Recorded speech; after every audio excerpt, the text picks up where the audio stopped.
Praise the lord.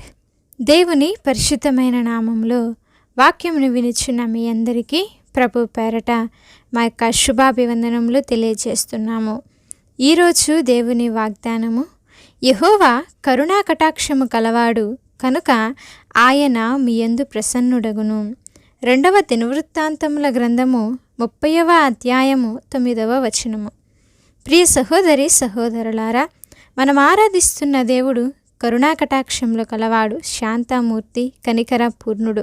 కాబట్టి ఆయన మన మీద తన వాత్సల్యతను, తన యొక్క దయను, కరుణను మన మీద కురిపిస్తున్నాడు.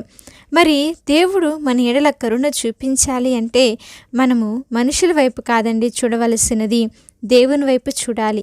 ఆయన వైపు చూస్తే మనలను ఆయన తన దయతో కప్పుతాడు. భక్తిహీనులు తమ మార్గములను, దుష్టులు తమ ఆలోచనలను విడవవలను. వారు యెహోవా వైపు తిరిగిన ఎడల ఆయన వారి యందు జాలిపడును అని వాక్యము సెలవిస్తుంది. మరి మనం ఇన్నాళ్ళు దేవునికి అవిధేయులముగా తిరిగి ఆయనకి ఇష్టం లేని పనులను చేస్తూ మరి దేవునికి దూరముగా వెళ్ళామేమో. మన ఆలోచనలు, మన పద్ధతులను బట్టి దేవునికి దూరముగా ఉన్నామేమో. అయితే ఆయన అంటున్నాడు, మీరు గనక ఇకనైనా మీ యొక్క క్రియలను విడిచిపెట్టి మీరు నా వైపు తిరిగితే నేను మీ యందు జాలిపడతాను, క్షమిస్తాను, కరుణ చూపిస్తానని ఆయన సెలవిస్తున్నాడు. మరి లేఖన భాగంలో తప్పిపోయిన కుమారుని గనక మనం ఒకసారి గమనించినట్లయితే, మరి ఒక తండ్రికి 2 కుమారులు ఉన్నారు. పెద్దవాడైతే తండ్రి చెప్పిన మాటను విని తండ్రితో ఉన్నాడు. కానీ చిన్న కుమారుడు మరి కొంత ప్రాయము వచ్చినప్పుడు తనకు రావాల్సినటువంటి ఆస్తి ఇవ్వమని ఎంతో గొడవ చేస్తాడు.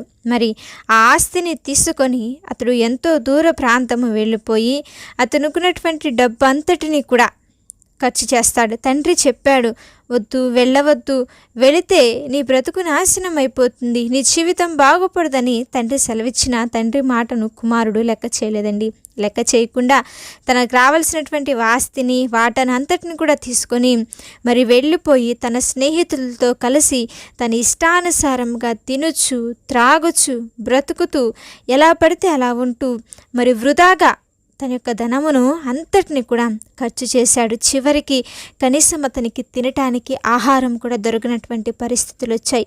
అటువంటి పరిస్థితుల్లో డబ్బున్నప్పుడు ఏ స్నేహితులైతే అతనితో ఉన్నారో మరి తినటానికి కూడా తిండి లేనటువంటి పరిస్థితులు ఏ ఒక్కరు కూడా మరి తనతో పాటు లేరు. మరి ఎక్కడన్నా ఉద్యోగం దొరికితేమో అని చెప్పి అనేక చోట్ల ప్రయత్నాలు చేస్తే చివరిగా మరి పందులు మేపటానికి ఉద్యోగంలో దొరికితే అక్కడ కూడా ఆహారం దొరికినటువంటి పరిస్థితి.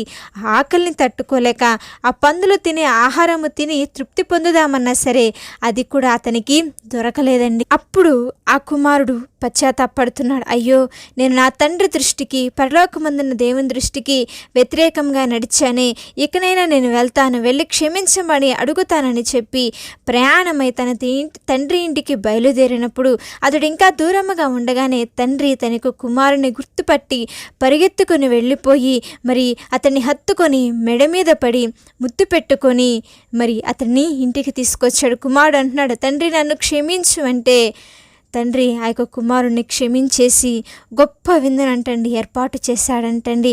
మనము కూడా మరి దేవుని సన్నిధి నుంచి దూరంగా వెళ్ళిపోయాము కదా. ఏ విధంగా అయితే కుమారుడు కొరకు ఆ తండ్రి ఎదురు చూశాడు, దేవుడి దగ్గర నుంచి దూరంగా మనం ఎప్పుడైతే వెళ్ళామో అప్పటి నుండి ఆయన మన కొరకు ఎదురు చూస్తున్నాడండి. ఇకనైనా మనము మనస్ఫూర్తిగా ఆయన వైపు తిరిగితే ఆయన మన ఎడల జాలిపడి ఏ విధంగా అయితే ఆ యొక్క తండ్రి కుమారుని క్షమించాడు, మనలను క్షమించి ఉన్నత స్థానంలో ఉంచుతాడు. కాబట్టి ఒకవేళ భక్తిలో, ప్రార్థనలో, సహవాసంలో దేవునికి దూరం అయితే ఈ వాక్యం ద్వారా దేవుడు మనతో మాట్లాడుచున్నాడు. మరలా తిరిగి రండి, దేవుని వైపు తిరిగితే ఆయన నీ యొక్క పరిస్థితులన్నిటిని కూడా మారుస్తాడు.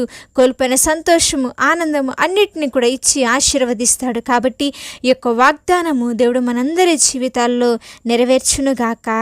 ఆమేన్. చిన్న ప్రార్థన చేసుకుందాం. మహాపరిశుద్ధుడా, దయగలిగిన మా తండ్రి, ప్రేమపూర్ణుడా, కృపగలిగిన దేవా, శ్రేష్టమైన నామమును బట్టి మీకు స్తోత్రములు. ఈరోజు వాగ్దానం ద్వారా మాతో మాట్లాడిన విధానం బట్టి మీకు వందనాలు తండ్రి.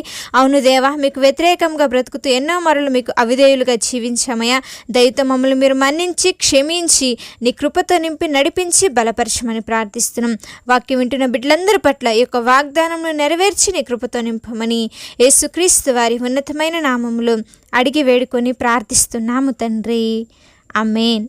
అలాగే మీ యొక్క ప్రార్థన అవసరతలు మాకు తెలియచేసిన ఎడల మేమందరము కూడా మీ గురించి ప్రార్థన చేస్తాము. దేవుని యొక్క కృప మీ అందరికీ తోడై ఉండి నడిపించి ఆశీర్వదించునుగాక.